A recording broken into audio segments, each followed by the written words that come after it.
Hello everybody, and welcome back to TTS episode 4. Now this is a little side intro before the actual intro because this video was recorded all last week and edited all last week, and it was supposed to be uploaded last week obviously, but I got sick and then midterms happened and it's been a little bit busy, but blah blah blah, no one really cares that much. Just wanted to say apologies for the delay on this episode, and when you hear me talking, you'll be hearing me talking about stuff that happened pretty recently when I recorded that, but it's a little bit further back now when you think about it. So without further ado though, let's hop into this. I hope you enjoy. Hello everybody and welcome back to TTS. We are now on episode 4 here. So today's episode, I'm going to completely admit, I had a whole other thing, the script written up for what I'm going to talk about in the next episode, but with some news that came out last night, I just want to kind of talk about it, kind of ramble about it a little bit, and we're just going to hit on some recent kind of news that was talked about, and not really, I haven't really talked about that much, but that happened in the NBA with some injuries. There's been a lot of kind of sad injuries that have occurred this season. We're going to start off here talking about how Victor Wembanyama, this news obviously is couple weeks old now by this point, but Victor Wembanyama is out for the rest of the year with deep vein thrombosis, which is quite concerning to say the least. If this could be a long-term injury or a long-term deal for Victor Wembanyama, that would be very bad for the Spurs and for the NBA as a whole, because Victor is just this freak of nature, straight up, everyone knows that. So if the NBA goes and loses a potential future superstar, someone that's going to be a face of the league almost for the next 5-10 years, it could be very devastating if this injury continues to haunt Wembanyama for years to come. It could suck for both the Spurs and for the NBA. However, San Antonio right now, looking towards the future, their chance for the number 1 overall pick has increased exponentially now because their best player is out. And if San Antonio were to get the first overall pick and were to be able to get Cooper Flag, that could potentially be one of the most absurd pairings of all time. Cooper Flag, while not being on the same level of number 1 overall prospect as Wembanyama was, I would practically put him in that tier right below him pretty much of prospect, where he's clearly a sure thing number 1.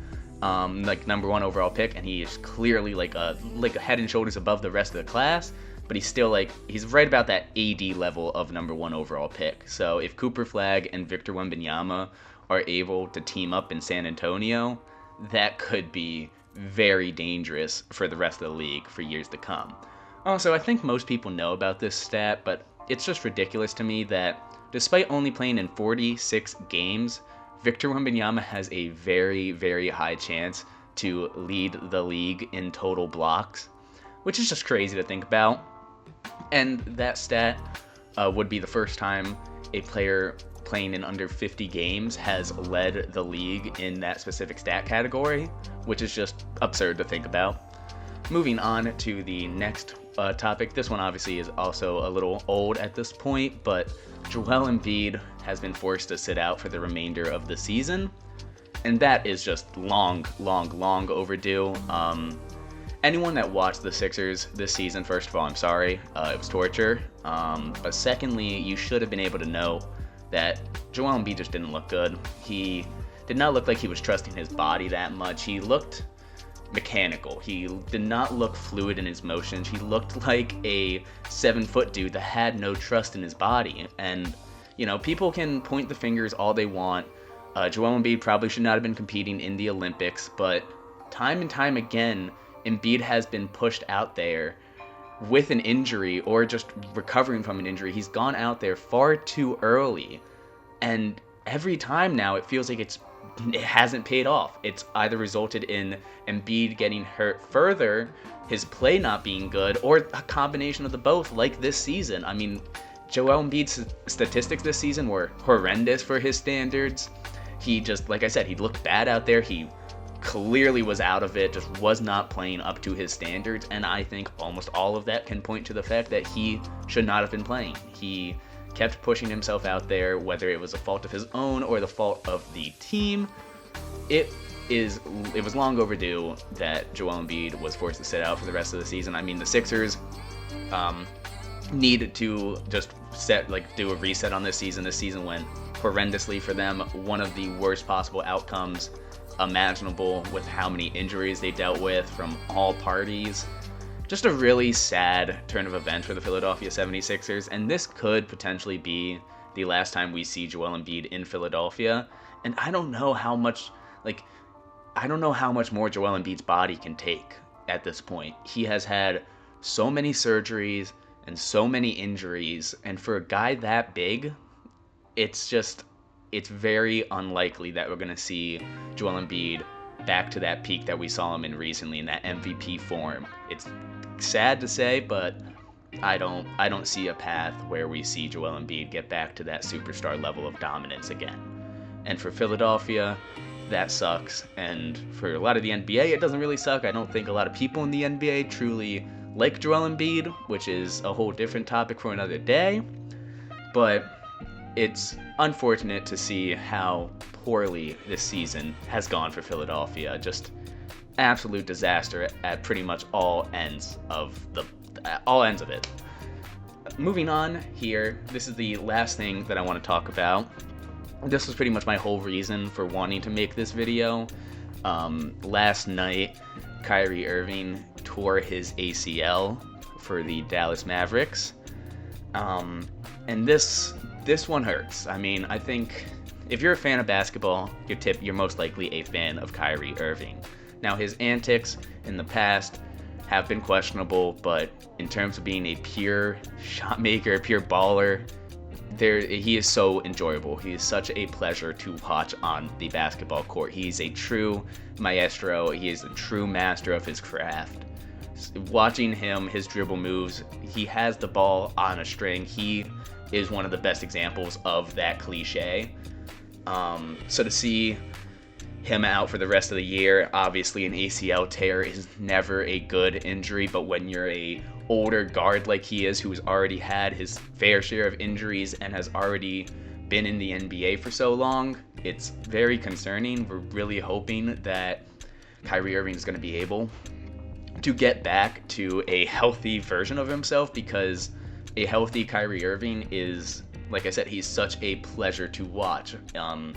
This injury, when I saw it last night, I think just the general reaction was just sadness. I mean, I think, like I said, a lot of basketball fans just everywhere enjoy watching Kyrie Irving play. He makes basketball so fun to watch. So to see something like this happen, it hurts. It really hurts, I feel like. And I mean, I feel bad for Dallas Mavericks fans at this point. I mean, I already hit on it in the one video talking about the Luka Doncic trade. Just still one of the most mind-blowing trades in recent memory. And obviously AD, Anthony Davis, got injured like the first game after that trade. So he was already sitting out. And then now he was potentially going to return. But now they're planning on most likely trying to sit him for the rest of the year, which makes a lot of sense. But it's just, you just got to feel for Dallas Mavericks fans at this point. I mean, you went from having a 25-year-old superstar be the face of your team, the face of your franchise. He had just led your team to the NBA championship last year. Like, they were in the finals last season. Yeah, it wasn't the greatest showing, but they still made it there. So, like, now they're probably not even going to make the playoffs. Their two star players are currently out, and they're getting older and going to have to try and recover from these pretty devastating injuries, especially Kyrie Irving's ACL tear. Obviously, almost everyone knows that's just not an easy injury to recover from, especially at his age now. I mean, sports medicine has gotten so much better and so much more advanced, so an ACL tear isn't as devastating as it used to be, but everyone's body reacts differently, and especially when you're a guard like Kyrie Irving, he's always been not incredibly athletic. It's not like he's like a Derrick Rose or a John Morant, but he's always had that athleticism and that quick first step. And I mean, nothing's ever going to change his dribbling abilities, his shot-making abilities, what he thinks on the court and what he sees on the court.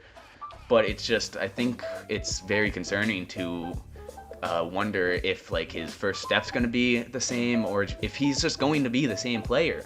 And if he's not, then the Mavericks are kind of screwed right now. I mean, Nico Harrison, after the Luka Doncic trade, talked about this championship window, this NBA championship window. He thought they still were in a championship window, much to the laughter of a lot of NBA fans. But now, when you think about it and you look at it, I mean, where is that window? Is that window even still existent? Because, like, at first I already thought that if they were to even have a championship window, it was probably going to be this season, maybe next season. You still have Kyrie Irving and Anthony Davis in relatively their primes. And when they're both healthy, they're both clearly impactful, good players. But now what? I mean, Kyrie Irving's going to take a while to heal and get back to full health.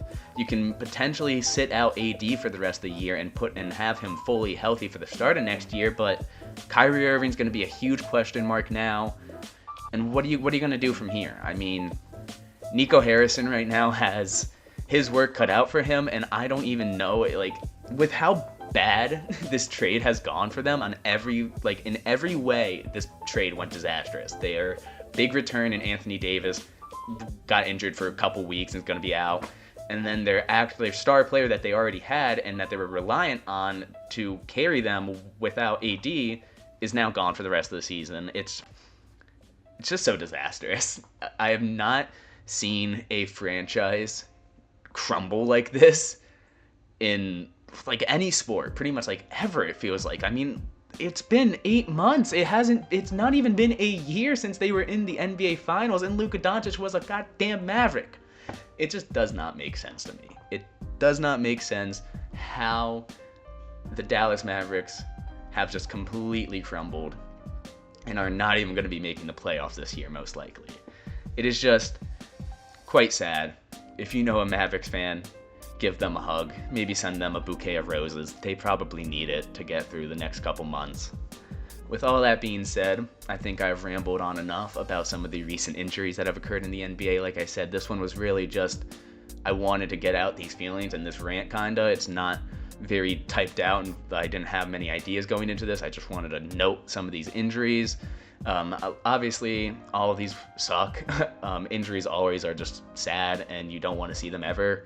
To see guys like Victor Wembanyama have to sit out for the year, Kyrie Irving, now Joel Embiid, Anthony Davis. I mean, all these guys are clearly so talented, and the league is better when these guys are in it, and these guys are actively participating and healthy and are competing. So it's really tough to see.